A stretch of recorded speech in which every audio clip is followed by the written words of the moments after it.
Normally I don't energize the wire on the side that they're leaving, but in this case the side that they're leaving is the side with the hay on the ground, so I figured we better energize it just to be safe.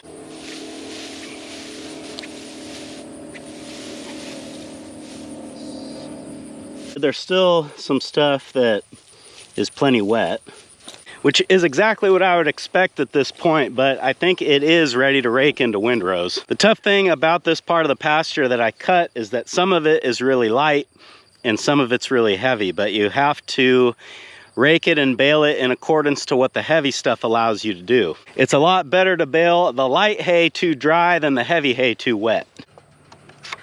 So the plan is to rake that up this afternoon. Right now there's a little bit too much dew to get started, but that's okay because I've got something else that I want to do this morning. You guys might remember a couple of videos ago I gave you a brief glimpse of my new air gun that I ordered from Utah Air Guns, and this morning I'd like to get this thing out, put some rounds through it, get it all dialed and zeroed in so that I'm ready for squirrels or rats or whatever pests might come my way. That's what's going on today on Farmer Tyler Ranch.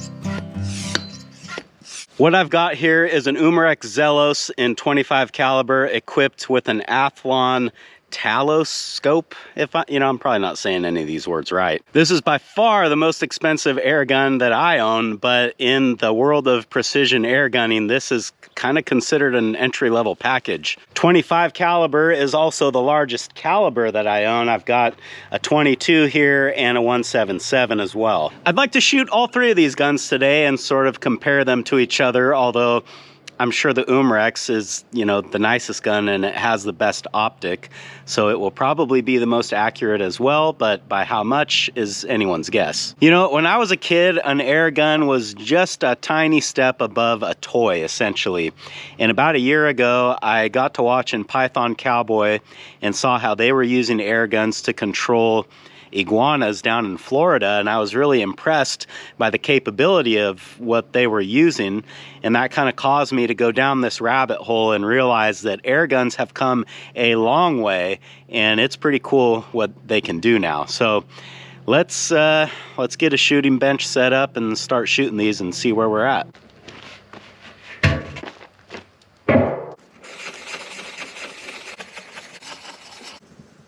Okay, let's see if we're even on the paper. Well, side to side we're pretty good, but we're shooting way low. So let's see if we can't fix that. I did 2 clicks to move it up. Let's see where we're at now.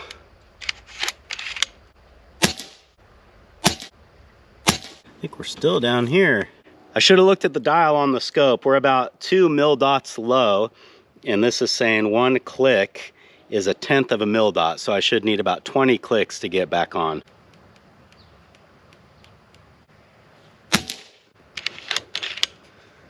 Almost there, I think. Pretty much there on height. Now I need to bring that group to the right, probably about 1 mil, which is 20 clicks. So let's try it.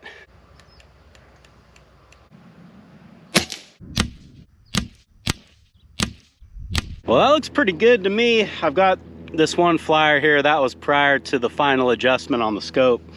Everything else is staying here on the dot, and my thumb can cover it. I've been taking these shots at 30 yards, and I think now that I've got the Umarex dialed in, we'll go ahead and do a head-to-head on the 3 rifles that I've got here, see how they compare, and then I would like to back this target out to 50 yards and then maybe even 100, just see what the Zelos can do at those distances. We'll do a 5-shot group with each, starting with the Crossman.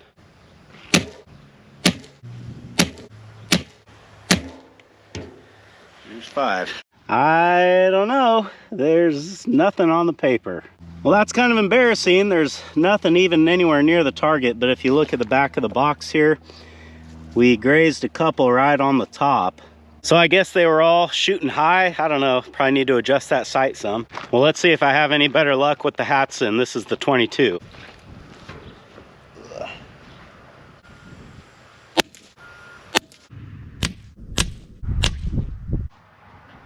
Okay, let's see what we got. Okay, the Hatson didn't do too bad. It's a little to the left. Still can cover it with my thumb, but these are probably about 1 inch apart. Honestly, I think that gun would actually shoot pretty true, but the optic is just terrible. It's kind of hard to get things to focus in the crosshairs.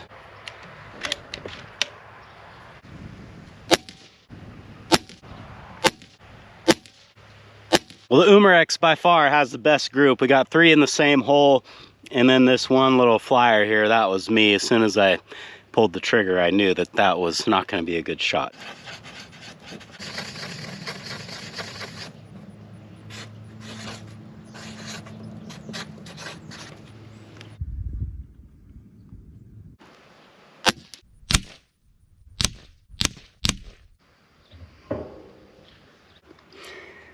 We put one right where it needed to go. I got 2 in the same hole there, and this one was probably my fault. I was having a hard time getting comfortable on my rest, and I think that's what we're seeing there. Let's try to back this up to 100 and see what happens.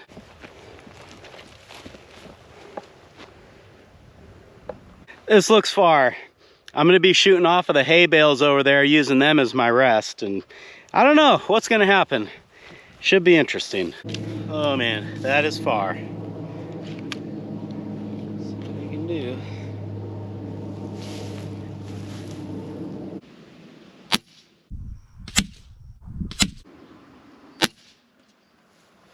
Well, it's not a great looking group there, but I noticed it's kind of funny that they're all right in a perfect horizontal line.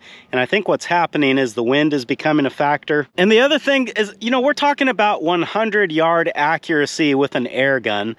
I would very likely never take a shot at a squirrel or a varmint of that nature at that distance. The fact that we can group this tight at this distance kind of says a lot when you think about it. Well, that was a lot of fun for me. The Zelos did not disappoint, and I'm glad that I finally have this. You know, I've wanted one of these for a long time. I could not find anywhere locally where I could buy them, and Amazon will not ship these in California. So that's why I got in contact with Utah Air Guns. They have no problem shipping here, so if you're in the market for one of these, you might check them out. But that's enough horsing around. We got work to do. Well, as I mentioned at the beginning of the video, I need to get that grass raked, and I think I'll use my little New Holland to do it. I think I'll go with the 260 New Holland rake. This is the same one that I used in the big hayfield earlier this year when that all got rained on.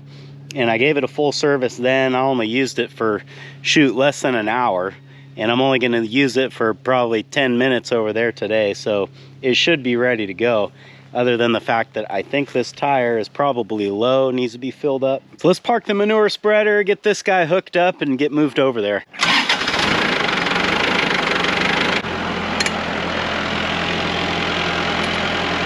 Now where do you suppose the jack is for this? Must be over at the ranch somewhere. That's all right, it's not that heavy.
I'm going down the road, I always unhook this drive shaft, and I know that I can disengage the gearbox and go down the road and the rake won't be going, but the drive shaft will be spinning, and that's kind of tough on the U-joints when you're driving that fast.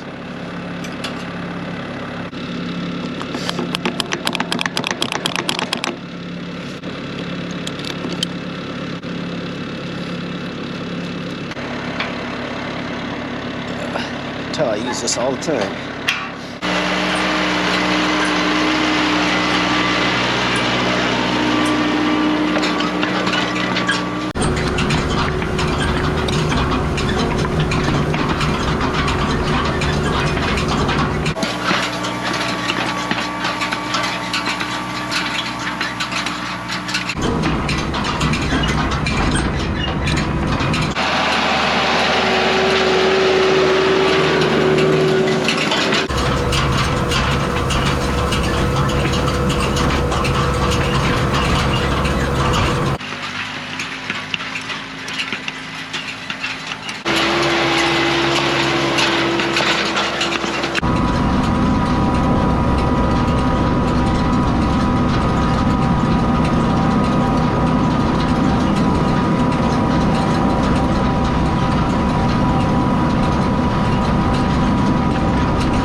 Oh man, all this haymaking's got him in the mood.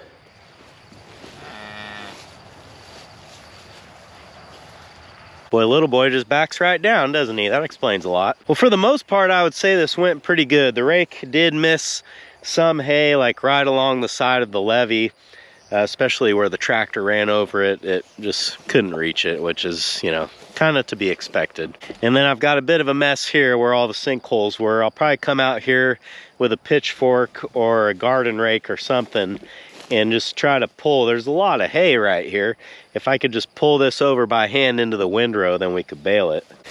But you see what we're trying to stay away from here. Oh, and I somehow ended up with a mountain here. I want to spread this out a little bit.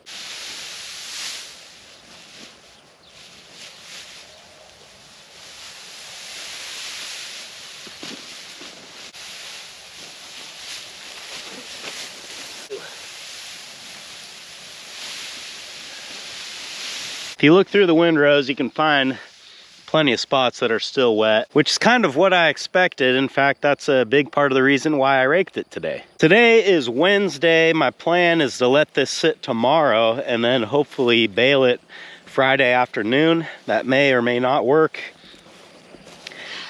I might end up raking it again on Friday and then trying to bale it on Saturday, or I might even end up raking it on Friday midday and then baling it Friday afternoon. Sometimes you got to do that. The problem I remember having with baling grass hay many years ago when I worked for a farmer, and a lot of what I did was bale alfalfa and grass hay. But I remember one of the problems that we would sometimes have is that since you're laying these windrows down on this green lush grass, sometimes what they do is they actually pull moisture up out of that, and it gets really difficult to get it to dry.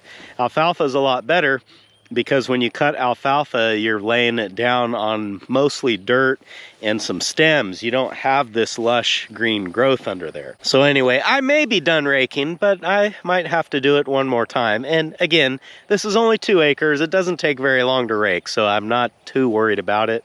But just the same, I think I will leave the rake hooked up to the tractor. And as far as the yield goes, man, it is difficult to predict. This grass is so fluffy. You know, it's hard to really tell what's there just by looking at it. I think when I started this endeavor, I said if I got between 10 and 15 bales, I'd be happy with that. I mean, to get 12 bales, I'd have to get 2 off of each windrow. I guess that's probably doable.